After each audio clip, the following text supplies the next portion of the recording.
A warm welcome to all of our friends out there in the Boss Hole Transformation Nation. This is John Brower welcoming you to part 2 of the episode that Sarah and I did on navigating change and uncertainty in the new year.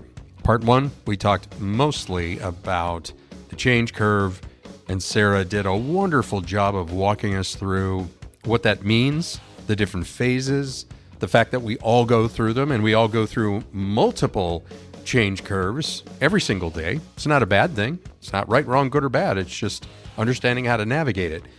Today, Sarah will go further into understanding what happens in our brain, in our bodies, the physiological manifestation of dealing with change and disruption, and just as humans, not only the impact, but also some really practical tips of how to deal with it. So let's jump in to part 2.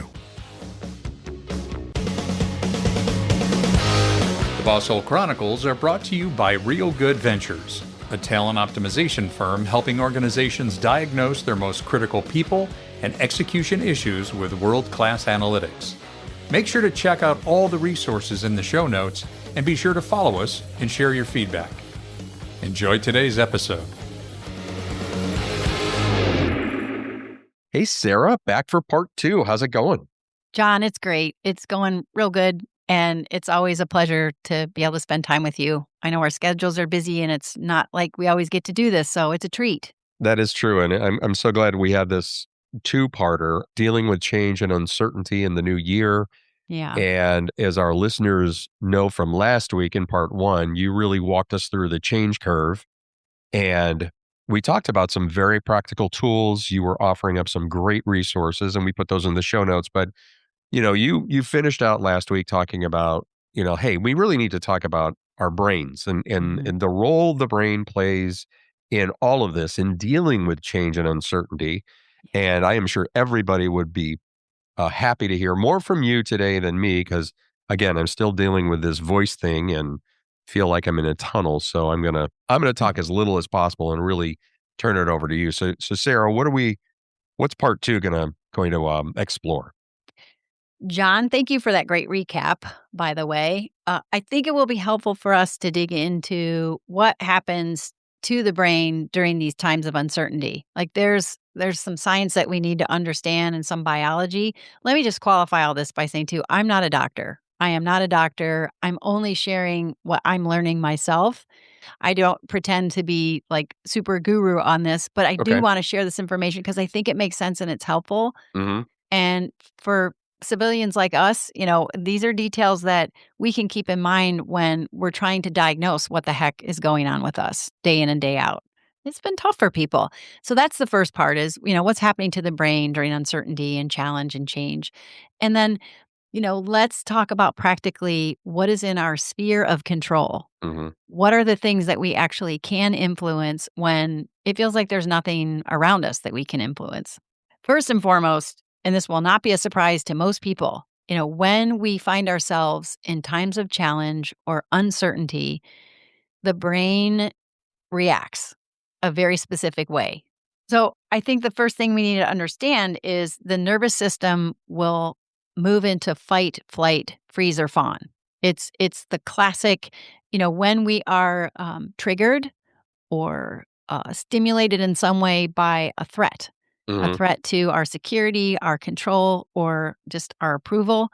This is what naturally happens. The body will go, hold on, lock down. And I think if you're reading any of the articles that are coming forward the last couple of weeks from the Harvard Business Review or Forbes or the places that generally put trends right in front of readers around business situations, you're seeing this. They're talking about the sympathetic response versus the parasympathetic response.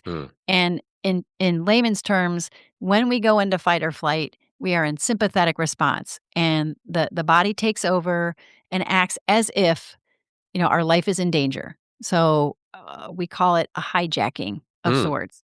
But just some of the things that some of us may commonly experience and experience so often that we don't even really notice it anymore, but a racing heart, shallow breathing, clenching our muscles, clenching our shoulders or our fists, I have one client who notices his response is his toes, like, he clenches his toes in his shoes.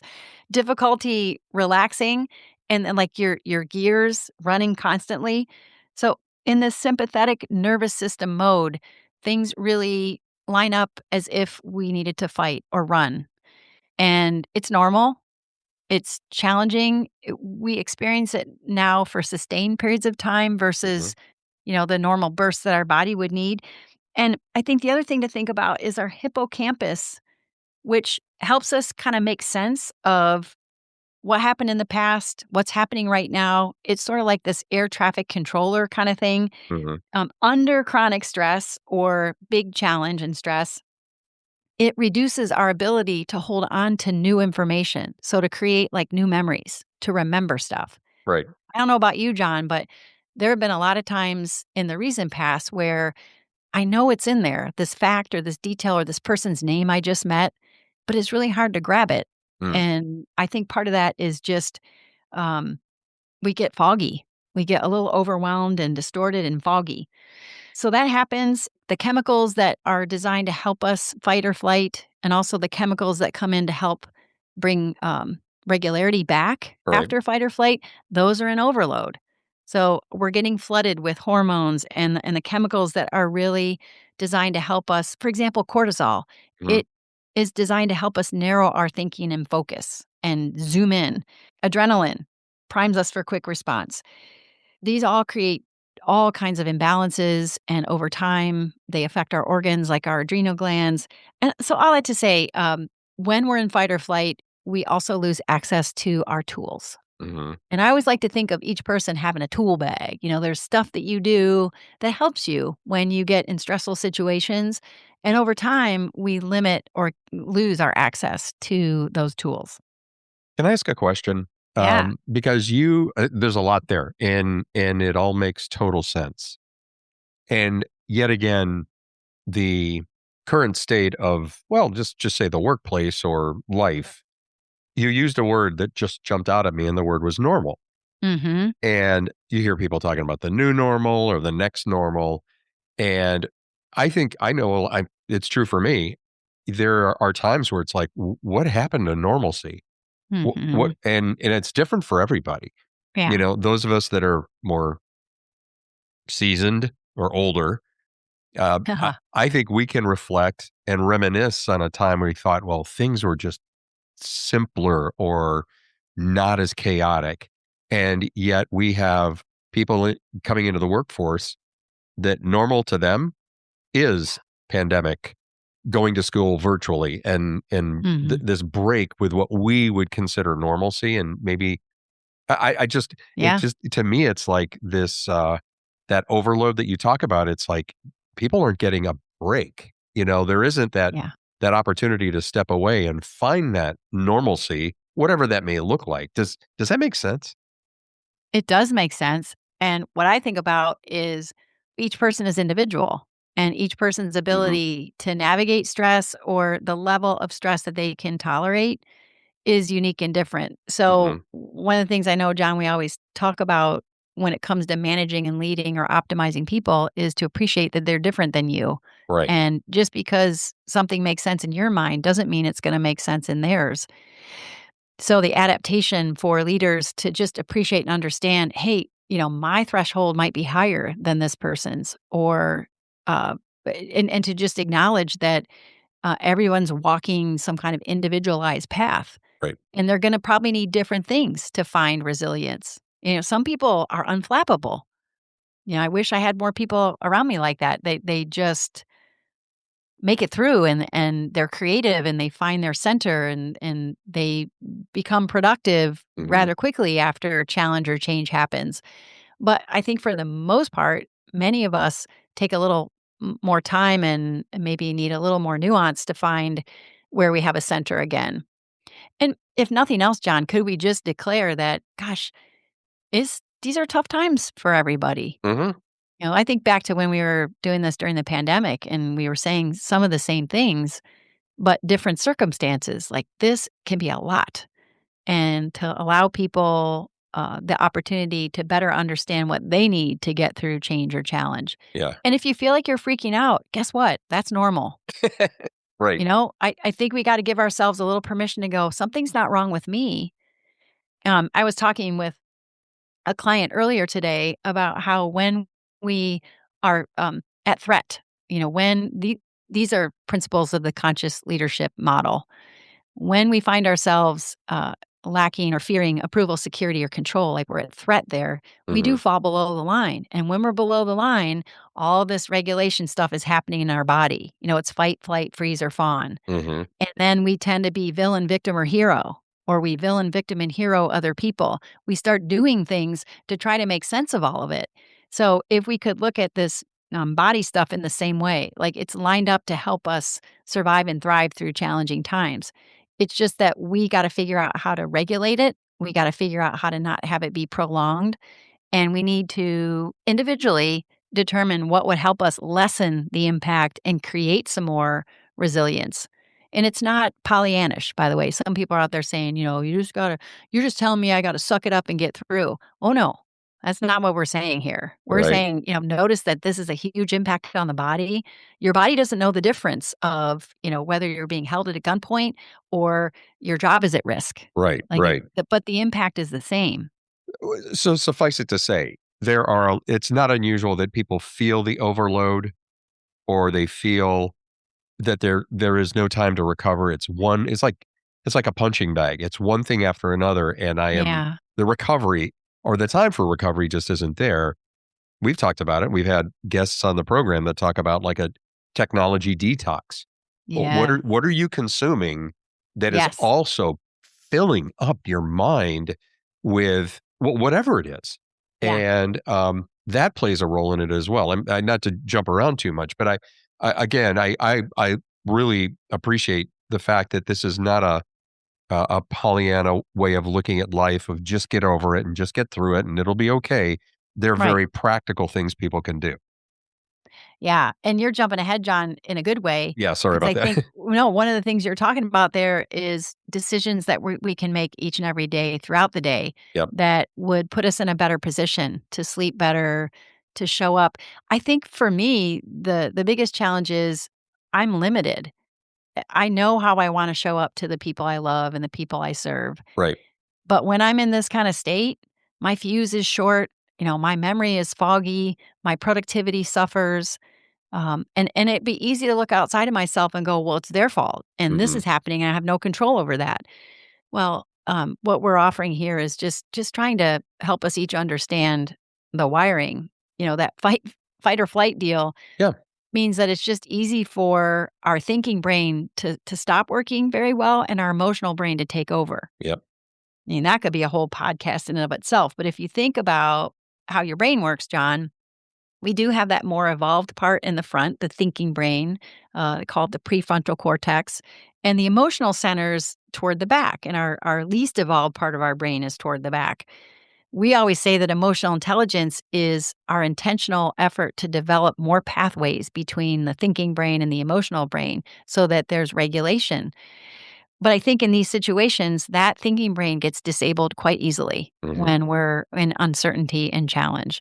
And so we just got to recognize that and know that we're not going to be as creative or innovative or available or present or able to manage things as effectively when we're in that state. Does that make sense? It does. Total sense. Yeah. We talk about the amygdala. And I know on previous podcasts, we might have talked about the amygdala hijacking.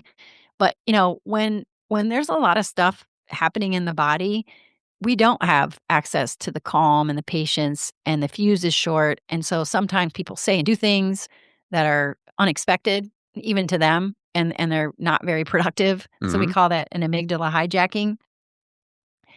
What's helpful when we recognize that we're a little dysregulated? I mean, that's a term that just means I'm in fight or flight. Hmm. I am not in coherence, like my head and my heart aren't connected. I'm worked up. I'm clenching my fists. I'm holding my breath. My heart is pounding. We just need to be aware of that. All we need to do is re-engage that prefrontal cortex and reconnect to the stability of that. We say name, normalize, and navigate.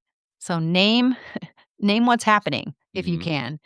can. This is anxiety. This is overwhelm. This is frustration. If we can give a label to what it is we're experiencing, then the thinking brain can say, you know what? Alarm bells in the amygdala, you can settle down. This is normal. Yeah. I mean, I think the other thing that oftentimes I know I forget to do, and I talk with people who experience the same thing, that when you're in it, if you can recognize what's happening and go, oh, yeah, that makes total sense because I don't know what's coming next, or I just heard this news, or I Right. just, got this piece of information. And oh my gosh, there's so much we could say about that. But it's name, normalize, and navigate. And ambiguity is challenging for a lot of us. So by doing that, by naming it, this is sadness, or this is just annoyance, this is boredom, Yeah. this is fear, whatever it is, then we got to just recognize that it would make sense that we feel that way in situations like this. Well, and there was a And real emphasis of that in part one. The yeah. example I gave of I was totally distracted because I had learned some news about somebody who had decided to step away from a team that I was on, and again, I talked about that in the first part, Hmm. but until I actually stopped and gave it a name or thought it through, it was a complete distraction. And Mm. like you said last week, it's okay to feel your feelings, but you have to understand what are those feelings and their origin, Yeah. and you just can't sort of gloss over it because Mm. those are the things that will consume us and wear us out if we haven't been able to activate that thinking brain. Yeah. And I think you make me think of a really good point, John, which is it's easy to stay in our thoughts and rely, maybe over rely on our thoughts. Their thoughts are usually not us. So we have to watch out for those automatic negative thoughts. Sure. But I think where we can bring it back to normal is the feelings. The body knows. I'm learning about this for the first time, in my long career of working with people, really deeply trying to understand and appreciate how much emotion is in our body. It's evident in our body. It gets trapped in our body. So a lot of the work we do with our executive coaching clients is around helping them to better connect with those emotions and express them, Yep. because they're not gonna go away. But if we can, there's wisdom. I know one of the big notions in the conscious leadership model is to use the wisdom that emotions provide. If there's fear, what do I need to notice? What I need to be paying attention to? What's trying to grab my attention? If there's anger, what needs to stop? And if there's sadness, what story do I need to let go of? What belief, what thing that I was counting on that's not there do I need to say goodbye to? Right. So, Right. I know we're kinda getting off track there, but Well, no. yeah. Well, I mean, you've shared how, and we both experienced it where, I don't know if it's something about getting up into a senior leadership role that Mm, somehow it's like, I will not feel that, or you know, I can't afford to, let my emotions take over and let these feelings distract me from my very important work as an executive. It's like, right. wow, that's a super unhealthy way to look at yourself. Well, and guess what? We all know what those emotions are because we can see them on you. We can see them being expressed. That's They right. might be, you might have told yourself they're not there, but we know they are. Oh yeah. Good point. So with this name, normalize, and navigate, we talked about naming, we talked about normalizing. The navigating is simply what's one small action I could take right now to bring myself back to the center, like Hmm. to find some regulation. And the most common one is a breath. Could you just take a deep cleansing breath and stop the cortisol, stop the fight or flight? If you do it like 4 or 5 times on purpose, oh, it's magic. It can kind of reset the system. We in our programs, we talk about box breathing, and we actually help people try to use that technique. You breathe in for 4, hold for 4, exhale for 4, and hold for 4. And of course, there's a million variations of that, but any breathing to bring calm back into the process Hmm. is super, super helpful. Does that make sense? It does. It does. I think the other thing too is, if we just pay attention, better attention to like how we're feeling, the heart has neurons like the brain does. The heart is calibratable. Like we can measure the activity of the heart maybe 10 to 12 feet out from our body. But I think, people might refer to it as energy. Like that person has good energy or, Hmm. I pick up their energy. But in the world of emotional intelligence, it's called coherence, where we get really on purpose about calming the heart rate and bringing some smooth beat back to our heart when we're in this dysregulation or fight or flight. And breathing is one way to do that. So we call that coherence. Sarah, is it reasonable to suggest to our managers and supervisors out there that that would be a really helpful way to try to avoid the boss hole zone? Yeah. I mean, seriously, you could see yourself leaping into the boss hole zone if you did not regulate that and you were completely out of sorts physically, emotionally, mentally, and I mean just say or do things that otherwise you could manage more effectively. Yeah. Unfortunately, I think there's sometimes a trend that I experience when talking to managers and leaders. They get frustrated and they just write it off. They write the person off. They write the situation Oh yeah. off Yep. because that's the way they cope. Yep. And that is, in fact, a boss hole way to cope. Yep. That's true. Like, I'm done with you. I've had enough.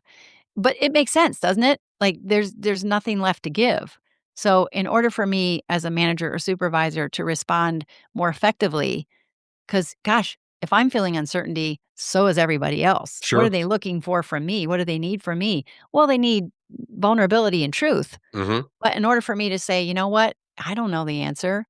I got to get back inside here and calm things down and find my center, find my Yep. ground, and actually be on purpose about taking care of my ability to see what's in front of me versus fight or flight.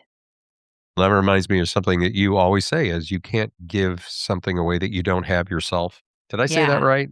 Yes. Well, I Yeah. think I think about the world, the state of the workplace right now and how disengagement is at a what, 11-year high according to Gallup. Manager burnout is very common. And the word that comes to mind is discouragement. I mean, Yeah. I think people are discouraged and we see that and our work is all about helping them find meaning and fulfillment in their work. How about if managers and supervisors could be a source of that encouragement? And you can't encourage somebody if you yourself are caught in that spiral. Yeah, I mean, you just can't do it from that state if you are in fight or flight. No, you can't. I mean, you might minimally be available to people, but Mhm. good, bad, or otherwise, when you're responsible for other humans, this is something you gotta fill your gas tank first. Yeah. You have to be willing to kind of move beyond your own, I don't know what we call it. Shit. Your own Yeah, shit. your own shit. Thank you, John. Boop. To see that to be of value to somebody else, and if anything, if you at least share where you are. Yeah. Now, I've had managers and leaders say, "I could never do that. That would not be helpful." And well, maybe not for you, but for them it would be. What's Right. hard is the discomfort, feeling the discomfort of letting your guard down. But in many ways, John, I feel like we could keep going with Oh, yeah, this. yeah, yeah. Yeah.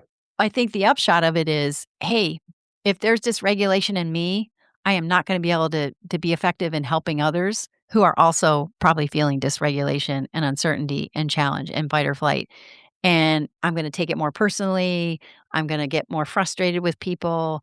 So knowing what are the steps I need to take that make that less likely to dominate how I respond. Okay. So, what are some ways to resolve this? What are some steps and practical ways to move forward? Yeah. Well, John, we already talked about two of them. The first one being recognizing when you're dysregulated and you're in fight or flight mode and you're feeling, feisty and you're below the line. Right. It's finding some coherence. And, breathing can help you do that. Some people can take a walk. They can listen to music. And, I know this may sound trite and I might hear some CEO going, I'm not doing that. Okay, well, good luck. with with trying to find some resolution internally so that you can be available to people in the way you need to be as Right. a chief Yeah. leader. But, yeah, I so the first thing is finding one small action that will help bring some coherence and regulation back Okay. to me. And, Good. everybody has their own set of tools. If you need more tools, there's a host of really, really good books. I think, John, we shared our resource list for emotional intelligence in a previous episode, but let's make sure we share it again here. Apps, podcasts, there's some great books, there's some TED Talks. Sometimes it's just learning a new set of activities for Yeah. that. Yep. I think the other thing we can do is feel our feelings, just allow ourselves to get present to the feelings, give the emotions, yes, I said emotions and feelings, give them a name, normalize them, and do something helpful to navigate them. And in my world, that would be feeling the feeling all the way through. Like name it, um, and be with it and manage it, if Hmm. that makes sense. Yeah. I think the other thing we often talk about is, well, let me just say, we call that emotion processing or emotional processing. Recognize what you're feeling, allow it to be there. There's a huge challenge for a lot of people. I don't know if this happened to you, John, but I think when I was growing up, it was whether it was the nuns or, my grandma or whoever happened to be around, it was like, "You know what? You wanna be sad? I'll give you something to be sad about." That's right. Like, Yeah. we were really not allowed to express fully and explore challenging feelings. Yeah. So, I think for a lot of adults, that's still a problem today, like, I could never do that.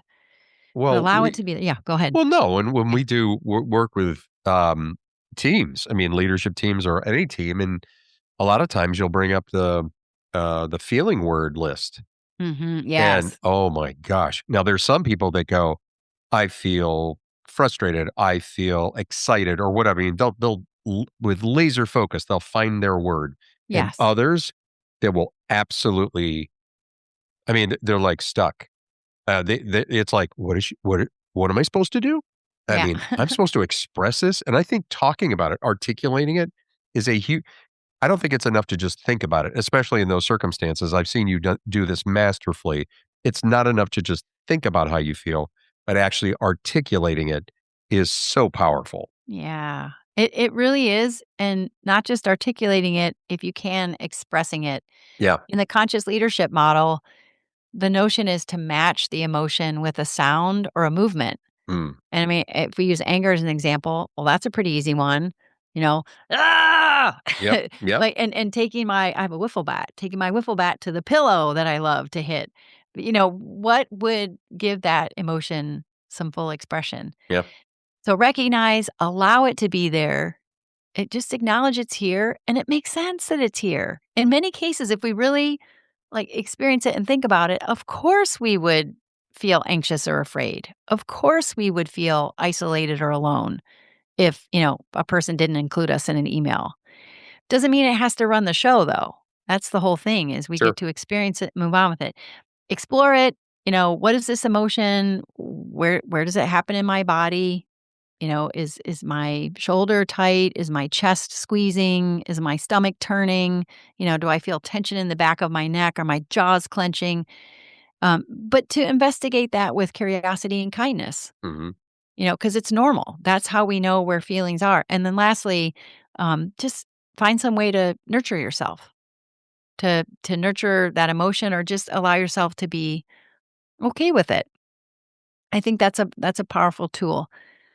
Let's see, a couple other things, John, here. And the main one we talked about was this idea of understanding what's in our control and what's not in our control. Because at the end of the day, there's a lot of shit going on that we can't control. Would you agree? Oh yeah, absolutely. We try I mean, to. We may try to, but you're absolutely right. yeah. Well, let's me and you brainstorm for a second, and to our listeners out there, you be thinking of some of these too. What are the things that are out of our control that we often spend our time thinking about or get all worked up about? I have a couple ideas, John. Do you have any to start with? Out of our Well, control. I mean, out of my direct control, I mean, it's say, let's just say the chaos in the Middle East, or Yes. um, I don't know Yeah. what interest rates will be rolled out next week. That's out of Yeah. my control, but we think about it. Yes. Yeah, so you talked about, global and political issues, the Yep. economy. How about some of the natural disasters, Oh yeah. my past behavior, because it's in the past, Oh. death and illness? Although some would argue we do have some control over that, but I don't necessarily have control over when someone else dies. Hmm. What others choose to believe or do or say or value or feel, those are out of our control. Yep. The happiness of other people, out of our control. Yep. Their excitement, whether they're on board with something as much as you are, that's out of your control. Strangers on social media, out of your control. Yep. And also, not only out of your control, engineered algorithmically by robots. So don't believe everything you read. No, that's true. Yeah. This division that's, Or see now. yes, or Yeah. even see. Right. Though the weather, if other people are on time, traffic, we could go on and on. So Yeah. then the next question is, what's in our control? Let's focus on what is in our control. Certainly, how we spend our time, how we Hmm. spend our discretionary time. I know for me, I've become aware of my tendency to just want to fully unplug and go, Hmm. I'm out. I got to recover. And so it's a Netflix binge or it's a shopping thing or it's it makes me feel better, but it doesn't provide recovery. It doesn't bring regulation back. It may Sure. temporarily bring it back, but it doesn't address and heal, the craziness that happens when there's uncertainty. Yep. So Yep. that's a big one. Who I follow on social media, or as you alluded to earlier, John, do I even engage in social media? Like, Right. how much of my time am I spending reading and following the rabbit holes of news and information that may or may not even be accurate? Right. How I talk to myself. If there's a running commentary going on in your head that's the judge and jury all in one, Oh yeah. like, "You're an idiot. I can't believe you said that. Oh my god, you forgot that. You should have done this." Or the one that says, "They're an idiot. They're a dumbass. They shouldn't done that." Those are the things that we can be aware of and begin to manage, Oh yeah. whether or not I ask for help. So those are all things that are completely in our control. The amount of effort I give, I'll be the first one to admit, I have been under the, false assumption that if my motivation isn't there, I can't give. I can't do it. I can't bring Oh. myself to it. And I'm getting, I've read great books like Brené Brown, James Clear. These are people that are kind of helping me to understand that motivation is fleeting and it's not the source of my productivity or my action. Discipline is, Right. and choice and all that kind of stuff. So I don't want to oversimplify this, but a lot of us really unconsciously spend the bulk of our time focusing on and being in the area out of our control. When you boil it right down to its most basic level, the Yeah. only thing we control in this world is how we react and respond to it. Yeah. And like all those are amazing examples. The one that jumped out for me, you were asking me for examples. Yeah. Um, I can control what I put in my mouth. I mean, Yes. I don't all the time. I mean, I need to, but it's like that is fully within my control. That's To right. eat better, to and when you were thinking about consuming, I was thinking, yes, social media, but it's also just sustenance and being careful Nice. and better about that. So yes, Yeah. it's a very narrow thing, but boy, we do try to control a whole lot of things, and I think it just wears us out. Or, we operate sort of unconscious to the fact that we're thinking about and trying to create action in places where it's not going to happen. Right? But I love, John, what you said about sustenance.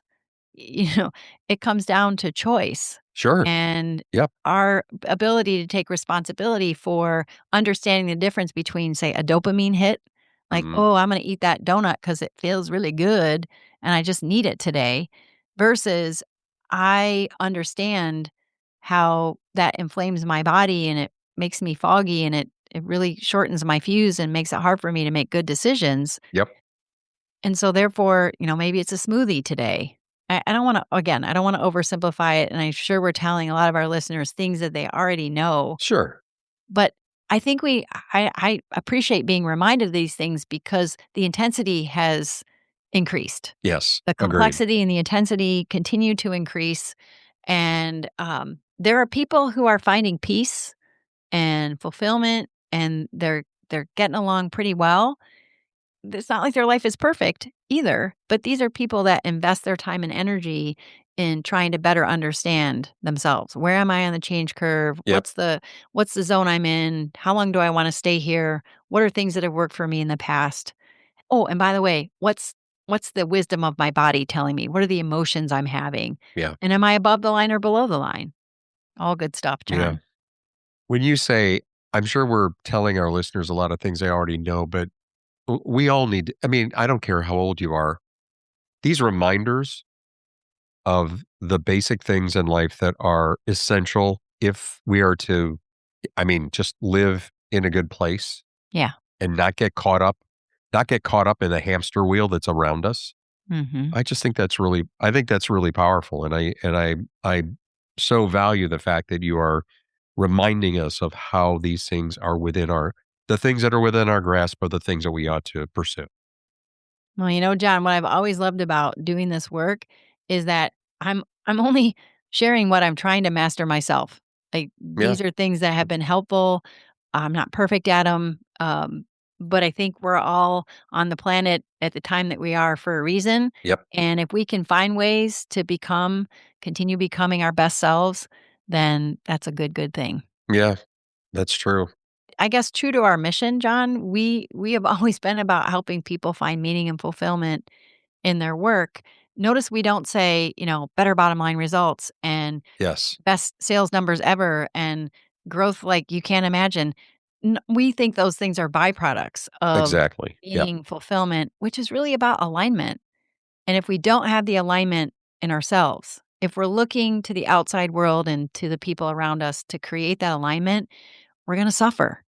It's gotta start on the inside, and I think that's what these 2 episodes have been about, is maybe just giving us some tools to figure out where misalignment is taking place or to just better know what the heck is going on in the internal world and to take some steps to be in charge of it as best we can.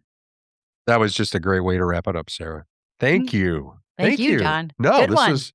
This is your brainchild. I just knew that this was going to be an impactful and helpful two-parter. So thank you for that. And Mhm. I would just remind everybody, go into the show notes. All our resources, things that we talk about will be in there, and stay tuned because you just heard Sarah use the word alignment. And I Mm. can assure you in the next week or two, we're going to be talking about the necessity for that in the workplace and to help our managers stay out of the boss hole zone. Yeah. Thank you, friends. We will see you next time on the Boss Hole Chronicles. Thanks very much for checking out this episode of the Boss Hole Chronicles. It was so good to have you here.